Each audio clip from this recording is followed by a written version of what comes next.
Dicen que la fe aleja al mal, pero lo que vas a escuchar hoy ocurrió dentro de lugares sagrados. Bienvenido a Portales Paranormales. Me llamo Padre Ernesto Aguilar, soy sacerdote desde hace más de 30 años, y lo que voy a contar ocurrió en el estado de Nuevo México, en una iglesia que lleva clausurada oficialmente desde 1999. Yo era todavía joven cuando aquella parroquia cerró sus puertas. Se llamaba Nuestra Señora del Silencio, y fue clausurada por orden del obispado tras un incendio parcial que dañó gravemente el techo y parte del altar. Nadie resultó herido, pero hubo rumores, cosas que se decían entre dientes, que el fuego no había sido accidental, que algo oscuro se había manifestado días antes. Con el tiempo, la estructura fue olvidada, cubierta por polvo,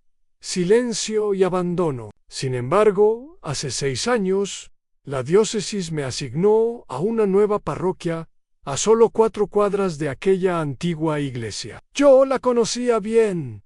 Incluso serví como diácono allí en mis primeros años. Siempre me causó una sensación extraña, especialmente al estar solo dentro del templo en una noche. Después de una misa vespertina, sentí una necesidad extraña de pasar frente al viejo edificio. No sabría explicar por qué. Había algo, algún impulso. Al llegar, noté que la reja exterior estaba entreabierta, lo cual me pareció raro, pues tenía candado. Pensé en indigentes o vándalos, así que decidí entrar cuando crucé el umbral principal. El olor a humedad y madera podrida casi me hizo retroceder. Todo estaba como lo recordaba, solo que más oscuro, más denso, como si el aire pesara. Y ahí lo vi, un anciano, completamente solo, sentado en la última banca. No escuché la puerta abrirse ni pasos, simplemente estaba ahí. Vestía ropa oscura y antigua. Tenía el rostro hundido entre las manos, como si llorara. Me acerqué con cautela y le hablé. «Disculpe, señor, ¿se encuentra bien?» No, solo levantó la cabeza y me miró. Jamás olvidaré esos ojos vacíos, sin brillo, como si no pertenecieran a alguien vivo. Su expresión era de una tristeza profunda, pero había algo más, algo que helaba. Le pregunté si necesitaba ayuda, y me respondió con voz temblorosa. «Quiero confesarme». Yo, por puro reflejo, saqué el estuche donde llevo el óleo de los enfermos. Me senté junto a él y comencé el rito. Me miraba fijo mientras yo recitaba las oraciones, pero nunca dijo su pecado. Solo murmuraba una palabra una y otra vez. En voz baja: «Envolvimos, envolvimos». De pronto, una ráfaga helada recorrió el interior de la iglesia, tan fuerte que apagó la linterna de mi celular. Cuando logré encenderla de nuevo, el anciano ya no había puertas abiertas, ni sonido alguno. Salí de ahí sin entender qué había ocurrido. Pensé que quizás estaba alucinando, pero al llegar a casa, algo me hizo revisar los antiguos registros parroquiales. Y ahí lo encontré en una foto en blanco y negro, tomada en 1982 en un grupo de feligreses frente a la iglesia. En una de las esquinas estaba él, más joven, pero inconfundible, con el mismo rostro, la misma mirada triste. El archivo decía que había muerto en 1994, durante una vigilia dentro del templo. Al parecer, sufrió un infarto y no pudieron reanimarlo. Fue sepultado en el cementerio anexo. Desde esa noche he regresado 3 veces a esa iglesia, y en cada ocasión lo he visto sentado en la misma banca, siempre en silencio. No habla, solo me mira, y desaparece cuando la luz lo toca. No sé si busca redención o si está atrapado en algún tipo de penitencia eterna. Pero una cosa sé con certeza: no estoy loco. Ali. Me llamo Padre Julián Herrera, soy exorcista desde hace 16 años. Y lo que voy a contar ocurrió en una parroquia rural del estado de Michoacán, México. Es una historia que jamás relaté públicamente, pero que sigue pesando sobre mi conciencia. La parroquia de San Gerardo estaba aislada, rodeada por cerros y caminos de tierra. Apenas 20 casas formaban el pueblo, y la mayoría de sus habitantes eran ancianos. Me enviaron allí como castigo, después de un conflicto con el obispo en Morelia, pero lo que encontré en ese lugar me hizo entender que quizás fue Dios quien me llevó. O algo más. La iglesia era pequeña, antigua, construida con piedra volcánica. El techo tenía goteras, las imágenes estaban deterioradas y el altar mostraba grietas profundas. Pero lo más perturbador era el ambiente.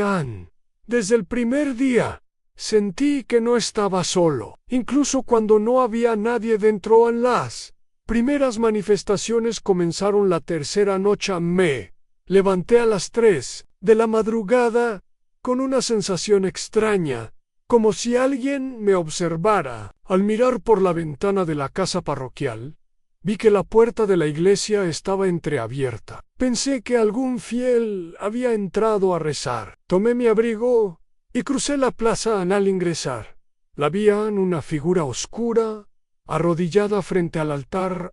No se movía, parecía rezar, pero su cuerpo no tenía forma definida. Era como una sombra densa, más negra que la oscuridad misma. Me quedé congelado, sin saber si avanzar o salir corriendo. Pero entonces la figura giró la cabeza hacia mí. No tenía rostro, solo una especie de vacío profundo, como un pozo. Sentí un frío que me paralizó.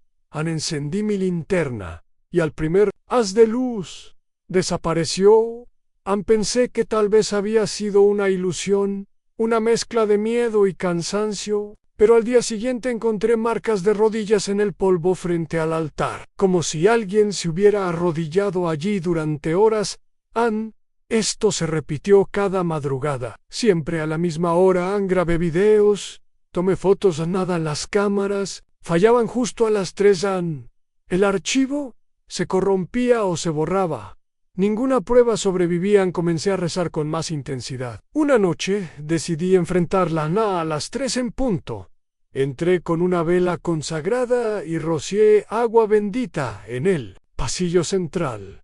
La figura apareció igual. Se arrodilló como siempre. Avancé lentamente, rezando en voz alta, hasta quedar a pocos pasos. Le pregunté qué quería. No respondió, pero comenzó a temblar. Su cuerpo se deformaba, como si algo invisible la desgarrara desde adentro. Y entonces murmuró algo apenas audible. No me dejaron salir. Sentí una presión brutal en el pecho y caí de rodillas. La vela se apagó y todo quedó en silencio. Cuando desperté, era de día, estaba solo. La figura había desaparecido. Después de eso, consulté los archivos viejos de la parroquia. Encontré una carta escrita por un sacerdote en 1947. Decía lo siguiente: desde hace semanas, la penitente se niega a confesar lo que hizo. Dice que lo verá directamente con Dios. Ha pedido encerrarse en ayuno perpetuo dentro de la iglesia. He accedido, aunque el Señor tenga piedad. Nunca se menciona su nombre, ni qué fue lo que ocultaba. Pero en los márgenes de la carta hay una frase escrita con otra tinta, más reciente. No salió jamás. No sé si es su alma lo que vi. No sé si fue un castigo o una penitencia eterna, pero sigo soñando con ella cada 3 de la madrugada y aún escucho sus rodillas tocar el suelo. Me llamo Fray Sebastián Muñoz. Soy monje benedictino desde hace más de 40 años, y lo que voy a relatar ocurrió en un antiguo monasterio ubicado en Ávila, España. A día de hoy, no hemos vuelto a usar ese confesionario. Nuestro monasterio fue fundado en el siglo XVI sobre los restos de una ermita aún más antigua. Durante siglos, albergó a generaciones de hermanos dedicados al silencio, la oración y la contemplación. Nunca fue un lugar ruidoso, ni dado a supersticiones, pero había rincones, zonas que incluso los más antiguos evitaban. Uno de ellos Era el viejo confesionario de la nave lateral. Estaba construido en madera oscura labrada a mano, y con detalles tan antiguos que parecían más paganos que cristianos. Se decía que allí se habían confesado hombres en sus últimos momentos antes de ser ejecutados por la Inquisición. Nunca le di importancia hasta que comenzaron las obras de restauración. Anún, arquitecto del obispado, ordenó reforzar el suelo de esa ala del templo, ya que habían detectado humedad en los cimientos. Al mover el confesionario, notamos que la piedra estaba ligeramente hundida, como si hubiera una cámara debajo. Al romper el primer tramo, un olor denso y agrio emergió como un suspiro del pasado. No era humedad, era otra cosa. Uno de los obreros bajó con una linterna. Apenas descendió, gritó pidiendo ayuda. Cuando lo sacamos, tenía los ojos desorbitados y se negaba a hablar. Solo repetía una palabra angente: «Hay gente ahí abajo». Al bajar yo mismo junto a 2 hermanos, descubrimos una cripta sellada, jamás documentada en los planos. En las paredes había símbolos extraños, una mezcla de cruces invertidas, círculos entrelazados y palabras escritas en latín corrompido. En el centro, restos humanos apilados en al menos una docena de cuerpos, todos sin ataúdes, amontonados como si hubieran sido arrojados allí a la fuerza. Pero eso no fue lo peor.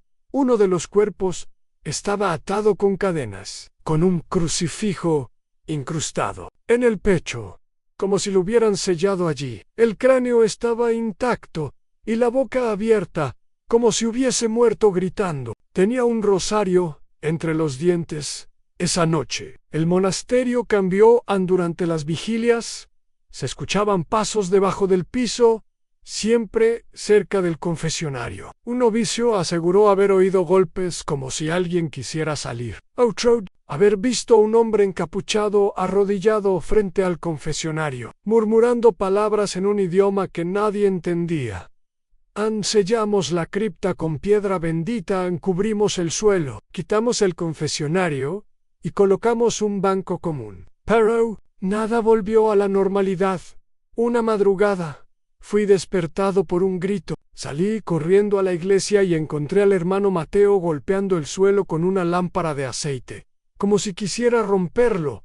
Decía entre sollozos: «Hay alguien ahí. Me está confesando desde abajo. Dice que aún no ha terminado». Tuve que trasladarlo a un convento en Zamora. Nunca volvió a hablar con claridad desde entonces. Evitamos celebrar misa en esa parte del templo, y nadie se acerca al lugar donde una vez estuvo aquel confesionario. Pero a veces, cuando todo está en silencio, se escucha un susurro hueco y lento que surge del suelo. ¿Y tus pecados ya han sido perdonados? Me llamo Monseñor Alberto Ramírez, soy obispo auxiliar en el estado de Texas, y lo que voy a contar ocurrió en una pequeña iglesia al sur de Houston. Esta historia comenzó con una donación y terminó con miedo. La parroquia de San Lucas era modesta, humilde, con pocos fieles pero mucha devoción. En el año 2018, un coleccionista anónimo envió una imagen de San Miguel Arcángel tallada en madera, con detalles impresionantes, alas abiertos, espada levantada, el demonio encadenado bajo sus pies. El párroco me llamó para bendecirla personalmente. Como era costumbre, al ver la escultura, algo me incomodó. No sabría decir qué. Tenía los ojos muy profundos, tallados con tanta precisión que parecían seguir a quien pasara frente a ella. Pero no dije nada durante las primeras semanas. La gente venía a rezar con más frecuencia. Decían que la imagen era imponente, poderosa. Algunos incluso afirmaban que se sentían observados cuando mentían dentro del templo, como si San Miguel supiera lo que ocultaban. Un día, durante la confesión, un joven comenzó a titubear. Decía que había cometido un pecado grave, pero no quería dar detalles. En ese momento se escuchó un crujido seco, como si algo de madera se moviera con fuerza. Ambos volteamos hacia la nave principal, La imagen de San Miguel estaba en su lugar, pero su cabeza ya no miraba hacia el altar. Ahora estaba girada hacia el confesionario. Pensé que era imaginación mía, que la tensión me estaba afectando, hasta que sucedió otra vez, con otra persona, Anne, y luego otra. Siempre que alguien mentía, ocultaba o tergiversaba su pecado, la cabeza de la estatua giraba lentamente hacia esa persona. Era un movimiento apenas perceptible, pero real. El sacristán me confesó una noche que había visto a la imagen mover la boca solo una vez, cuando él discutía con su esposa por teléfono, dentro del templo. Mintiéndole, dijo que escuchó una voz áspera decir falsedad. Después de eso, nadie quería confesar en esa iglesia. Los fieles comenzaban a irse. Algunos aseguraban que la imagen se les aparecía en sueño. Otros decían que su espada parecía más brillante cada día. Mandé retirar la estatua, pero el día que vinieron por ella, el camión se accidentó a solo 3 cuadras. Murieron 2 personas. La imagen, sin embargo, quedó intacta. Sign, Solo. Rasguño volvió a la parroquia. Decidí encerrarla en la sacristía, cubierta con mantas y sellada con agua bendita. Pero cada vez que alguien miente dentro del templo, escuchamos un leve crujido de madera, como si girara otra vez. Y lo más perturbador ocurrió hace solo unos meses. Un hombre entró desesperado, buscaba confesarse, tenía el rostro desencajado, decía que había hecho daño a alguien, pero no quería admitirlo. Mientras hablaba, gritó de pronto y cayó al suelo, mirando hacia la sacristía. En su pecho había una marca, como una quemadura en una cruz, y debajo de ella la palabra mentiroso. Desde entonces, nadie miente en esa iglesia. Nadie se atreve a ni San Miguel. Sigue esperando. Me llamo Padre Lorenzo Rivas. Soy rector en un seminario de Guadalajara, México, y fui testigo directo de algo que ningún manual de teología o psiquiatría puede explicar. Aquel muchacho no estaba enfermo. Estaba habitado. Recibimos entre 15 y 20 nuevos seminaristas, jóvenes de todo el país que llegan con fe, dudas y sueños de servir a Dios. Uno de ellos, al que jamás olvidaré, se llamaba Esteban Cortés. Tenía 19 años, calado, disciplinado, con una devoción inusual para su edad. Durante los primeros meses, no presentó nada extraño, salvo por su costumbre de subir al campanario cada madrugada, siempre a la misma hora. Decía que le gustaba orar en lo alto, más cerca del cielo. No lo impedimos, hasta que comenzó a hablar. Solo uno de los hermanos lo escuchó mantener largas conversaciones, mientras nadie más estaba presente. Le pregunté con quién hablaba, y me respondió sin parpadear: con él. Solo él me entiende. Al principio pensamos que se trataba de una crisis emocional. Le ofrecimos ayuda, orientación, incluso reposo espiritual. Pero Esteban se volvió cada vez más aislado. No comía con los demás, no asistía a clases. Solo pasaba horas en el campanario, murmurando. Una noche, decidí subir yo mismo para enfrentar lo que estaba ocurriendo. Lo encontré de rodillas, con la cabeza agachada y los ojos cerrados. Recitaba algo en un idioma que no era latín, ni hebreo, ni nada que yo reconociera. Cuando me acerqué, abrió los ojos de golpe y dijo con una voz que no era la suya: Él no quiere que bajes, ya no te pertenece. Sentí un escalofrío que me paralizó. Intenté hablarle, tocarlo, pero Esteban comenzó a gritar, con una fuerza que no le conocía. Gritaba nombres. Uno de ellos era el mío. Otro era el del primer rector del seminario, fallecido hacía más de 60 años.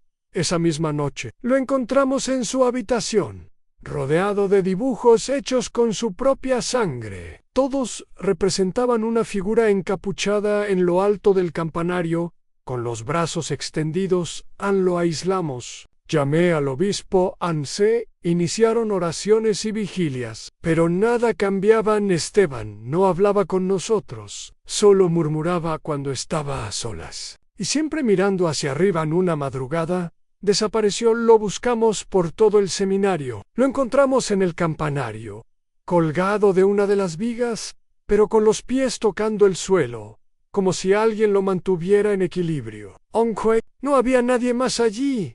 En sus labios estaban moviéndose, pero no salía sonido. Murió con los ojos abiertos. El campanario fue cerrado con cadenas. Desde entonces, ningún seminarista ha subido, pero muchos afirman que, a las 3:15 exactas, se escucha una voz tenue proveniente desde lo alto, como si alguien estuviera hablando con alguien más, como si la conversación continuara.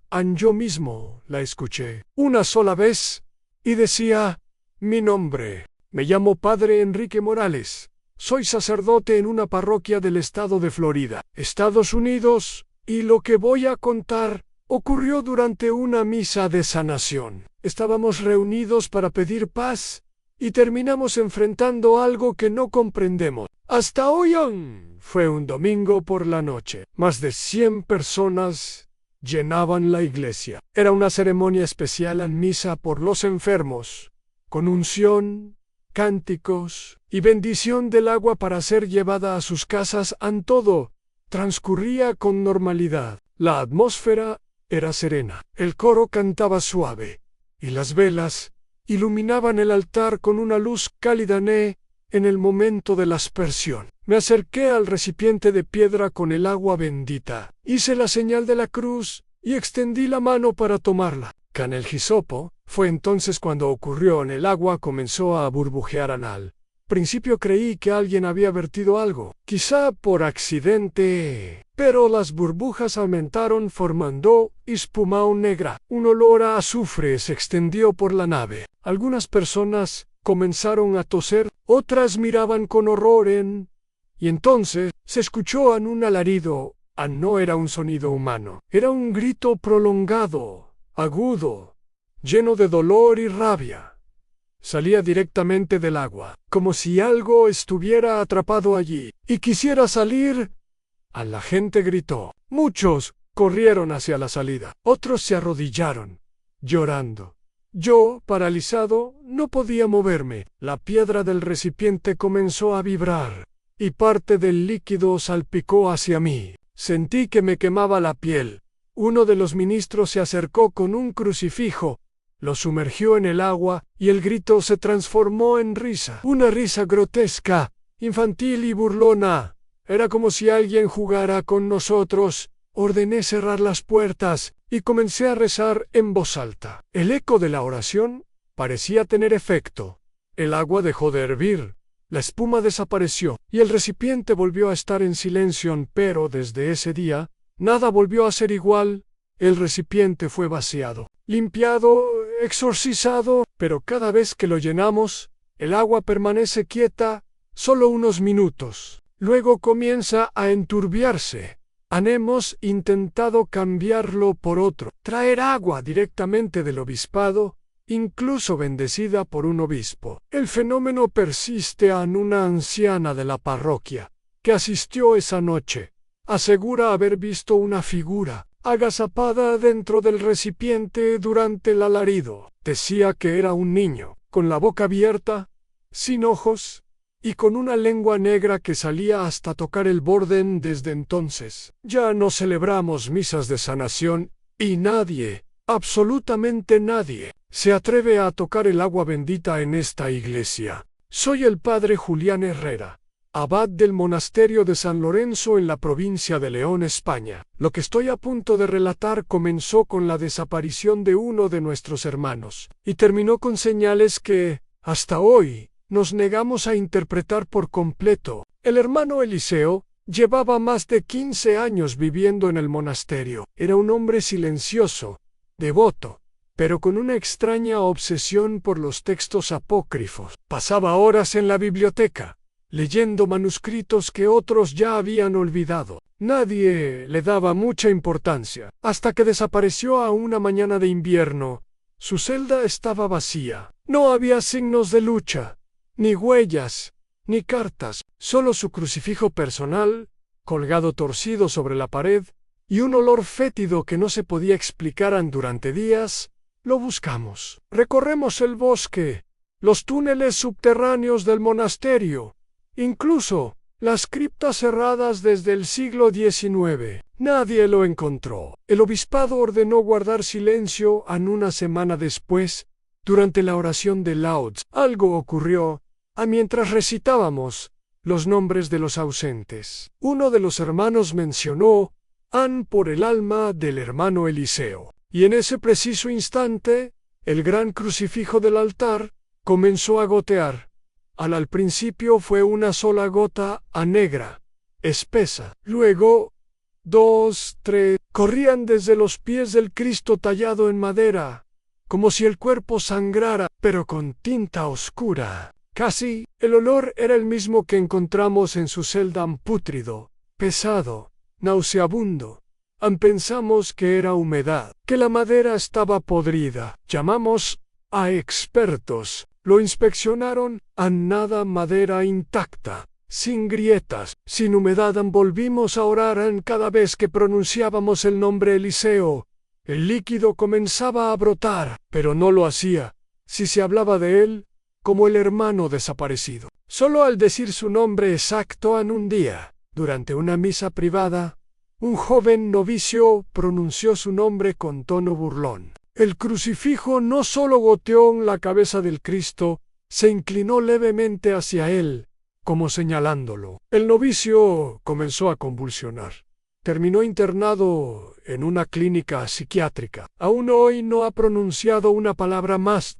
Desde entonces, prohibimos mencionar a Eliseo en voz alta. Algunos creen que cayó en herejía, otros que fue reclamado por lo que invocó tantas veces en secreto. Yo no tengo respuestas, pero el crucifijo aún está allí, suspendido sobre el altar, en silencio, y cada tanto, en la noche, encontramos una mancha negra, justo debajo de sus pies. Soy la hermana Clara, superiora del convento Santa Inés en Oaxaca, México. He dedicado mi vida entera al servicio de Dios, pero nada me preparó para lo que presenciamos aquella semana oscura. Lo que voy a contar no es una historia que se transmite entre susurros. Es algo que realmente vivimos y que jamás logramos entender del todo. Todo comenzó con un cambio en el ambiente del convento. Era sutil, casi imperceptible al principio. El aire en los pasillos se volvía más denso al caer la noche, como si algo invisible se deslizara entre los muros de piedra. Fue la hermana Leticia, la primera en hablar de la sombra. Dijo haberla visto al volver de rezar maitines, una figura alargada, alta, sin rostro ni forma clara, que se deslizaba en silencio por el pasillo del claustro. Justo antes de doblar hacia la capilla antigua, pensamos que era una alucinación por la falta de sueño. Leticia era joven, recién iniciada, aún con los nervios propios del hábito. Le dimos descanso, oración y compañía. Pero al día siguiente, otra novicia, María del Rosario, dijo haber sentido lo mismo, una presencia que la seguía en la madrugada, sin emitir un solo sonido, pero que se detenía cuando ella lo hacía en esa misma noche. Mientras hacíamos el rosario de medianoche, todas sentimos un golpe seco en el corredor del ala este. Al llegar al lugar, no encontramos a nadie, solo una marca negra en la pared, como si el yeso se hubiera quemado. Lo verdaderamente inquietante ocurrió al cuarto día. Isabel, la más joven entre nosotras, no apareció para el desayuno. Fui a su celda y la encontré allí, acostada, con los ojos completamente abiertos, rígida, como si hubiese visto algo que la dejó congelada. No había signos de violencia, ni veneno, ni enfermedad. El médico que vino del pueblo escribió paro cardíaco espontáneo, pero ella no tenía ni 19 años. La enterramos al día siguiente, esa misma noche. Mientras muchas dormían, me levanté, por una inquietud extraña. Caminé por el pasillo hacia la capilla, y entonces la vi, una sombra larga, como de un hombre muy alto, de espaldas al altar, arrodillada. No tenía rasgos, no proyectaba sombra propia, ni emitía sonido. Aun cuando intenté acercarme, desapareció, como si se deshiciera en el aire. Después de eso, varias hermanas más empezaron a enfermar, dolores repentinos, pesadillas con figuras que susurraban en latín antiguo, sonidos de cadenas arrastrándose por el piso de piedra. Suspendimos los rituales nocturnos. La madre provincial ordenó cerrar el ala este por tiempo indefinido. Nunca más se volvió a mencionar el nombre de Isabel en voz alta, pero aún hoy, cuando camino sola por la noche en dirección a la capilla, a veces siento que no voy sola, y cuando paso por el corredor donde todo comenzó, la lámpara de aceite siempre tiembla, aunque no haya viento. Me llamo Padre Julián Herrera. Fui párroco durante 16 años en San Antonio, Texas, y lo que voy a contar ocurrió hace apenas una década. Se trata del entierro más perturbador que presencié en mi vida, y del hombre más temido que conocí en la iglesia, en el padre Elías Garza, exorcista. El padre Elías no era un hombre común, tenía una presencia extraña, pesada, como si siempre cargara algo invisible sobre sus hombros. Lo conocí cuando yo era aún seminarista, y ya entonces se decía que había participado en más de una docena de exorcismos. Nunca hablaba de ellos, nunca sonreía, solo rezaba, y bebía café negro, sin azúcar. Vivía en la casa parroquial, contigua a la iglesia de San Martín, un lugar antiguo, de piedra y madera oscura. Pasaba días enteros encerrado en su cuarto. A veces, en plena madrugada, se oían voces provenientes de su habitación, voces que no eran humanas. Murió un miércoles repentinamente, mientras dormía. El médico dijo que fue un infarto. Lo encontramos con el crucifijo aferrado en la mano y la cara marcada como si hubiera luchado contra algo, incluso en el último suspiro. Yo mismo preparé su cuerpo para el velorio.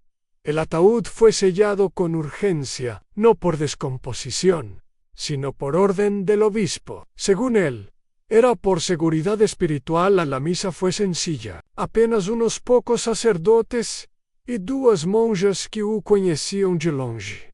Nadie da comunidade compareceu. A verdade é que todos tinham medo dele. Mesmo depois de morto, lo enterramos en el pequeño cementerio detrás de la iglesia junto a otros religiosos.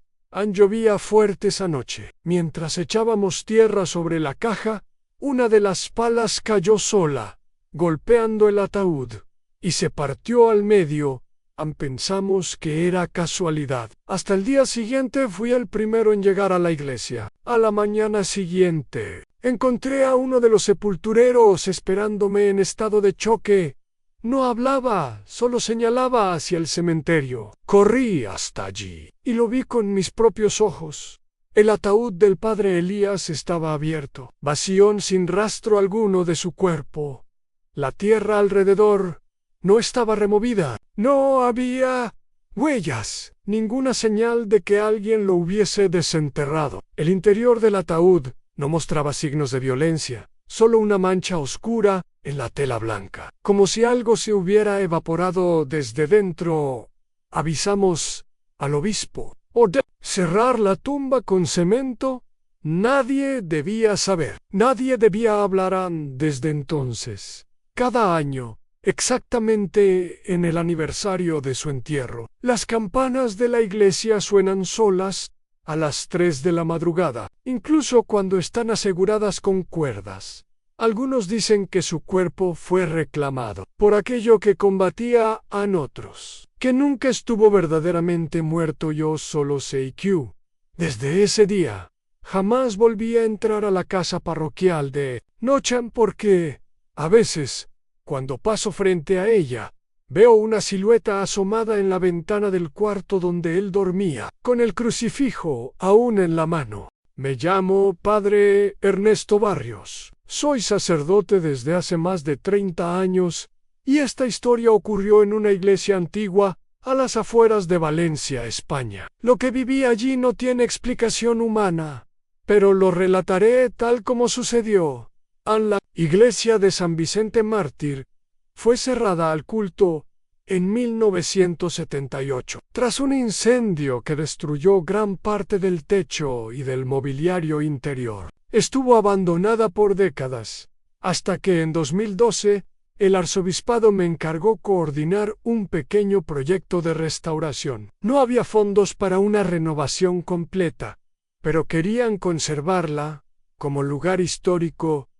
Yo iba solo por las calles, revisaba estructuras, vigilaba el material que traían los obreros, y al final del día me quedaba un rato rezando, sentado en uno de los bancos menos dañados. Era un lugar silencioso, demasiado silencioso, como si el tiempo no pasara. Dentro, a la primera noche que me quedé más tarde, cerca de las 11, escuché un sonido metálico proveniente del altar. Pensé que era una de las cadenas sueltas que colgaban del púlpito antiguo. Fui a mirar, y no vi nada al día siguiente. Decidí instalar una pequeña cámara en la parte trasera, apuntando al altar, no con intención de grabar nada extraño, sino para vigilar que nadie se colara a robar herramientas o materiales, pero a las 3:17 de la madrugada, una silueta apareció en el video. Era una figura alta, encorvada, que caminaba lentamente desde la sacristía hasta el púlpito. No se la veían los pies. Llevaba lo que parecía ser una túnica antigua, como las que usaban los monjes en el siglo XIII, se arrodilló frente al altar, levantó la cabeza y comenzó a hablar. No gritaban, susurraban, pero no en español ni latín. Usan software de análisis que determinó que las palabras pertenecían a una forma arcaica de arameo. Consulté a un lingüista por curiosidad. Lo que alcanzó a traducirme fue algo así como: que la carne caiga, que la palabra muera, que el espíritu quede atrapado. Eso me heló la sangre. Durante 5 noches seguidas, la figura volvió, siempre a las 3:17, siempre el mismo recorrido, siempre las mismas palabras. Nadie más la veía, solo aparecía en la grabación. Pero yo comencé a sentir su presencia, incluso sin cámaras. El aire se volvía más denso, las paredes crujían. Una noche escuché una risa leve que venía desde el púlpito, y yo era el único en el edificio. Avisé al obispo, mandaron retirar todos los equipos y cancelar los trabajos de restauración. Sellaron la iglesia nuevamente, esta vez con concreto. Nadie debe entrar.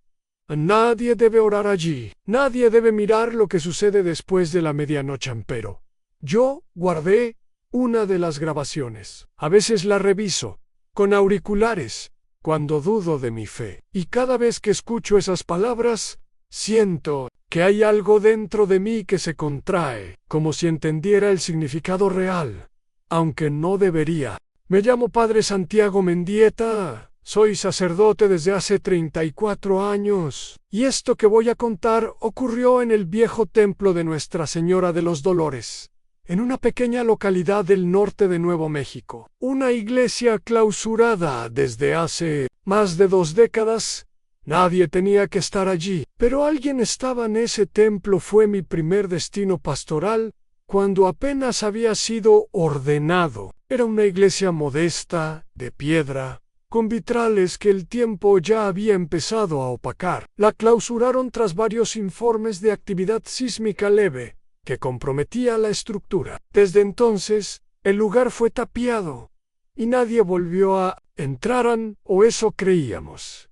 Hace unos meses, me pidieron supervisar el retiro de unos objetos sagrados que habían quedado olvidados en una pequeña capilla lateral del templo. Me dieron la llave del candado nuevo, el permiso del obispado y una advertencia que me pareció extraña: no se demore allí adentro. Padre, fui un martes al atardecer. Entrar Fue como caminar dentro de una tumba. El aire era espeso, olía a madera húmeda y a algo más, algo rancio. Llevaba una linterna, pero los vitrales aún dejaban pasar algo de luz a los pocos minutos de comenzar a embalar los objetos. Sentí claramente que no estaba solo, el tipo de sensación que uno aprende a reconocer después de tantos años en la fe. Miré hacia las bancas del fondo. Guay, allí estaba, un hombre muy anciano, delgado, vestido con ropa que parecía de otro tiempo. Estaba sentado en la última banca, en silencio. Su mirada estaba clavada en el altar. ¿No se inmutó al verme, hermano?, le pregunté. ¿Cómo entró usted aquí?, no respondió. Caminé lentamente hacia él. Noté que su piel era cenicienta y sus ojos no tenían luz. Estaban abiertos, paró no vivos. Me detuve a 1 metro. Era imposible que hubiera entrado por la puerta principal. Yo mismo la había abierto después de romper el sello oficial del obispado. Además, el polvo en el suelo mostraba claramente que nadie más había pasado por allí. Entonces murmuró, algo no con la boca, sino como si la voz saliera desde dentro de mi propia cabeza. Yo nunca me fui de aquí. Retrocedí, con un escalofrío que me heló los huesos. Cerré los ojos apenas 1 segundo, y al abrirlos, ya no estaba. La banca estaba vacía, pero quedaban marcas donde él había estado sentado, una leve mancha oscura, como humedad, sangre antigua. Tomé los objetos que necesitaba, salí sin mirar atrás, y cerré la puerta. Desde ese día no he vuelto a entrar. El templo sigue cerrado, pero ahora cada vez que paso por ahí, hay velas encendidas frente a la puerta, dejada por manos anónimas, y a veces, de noche, se ve una figura sentada adentro, en la última banca, como esperando una misa que ya no se celebrará jamás.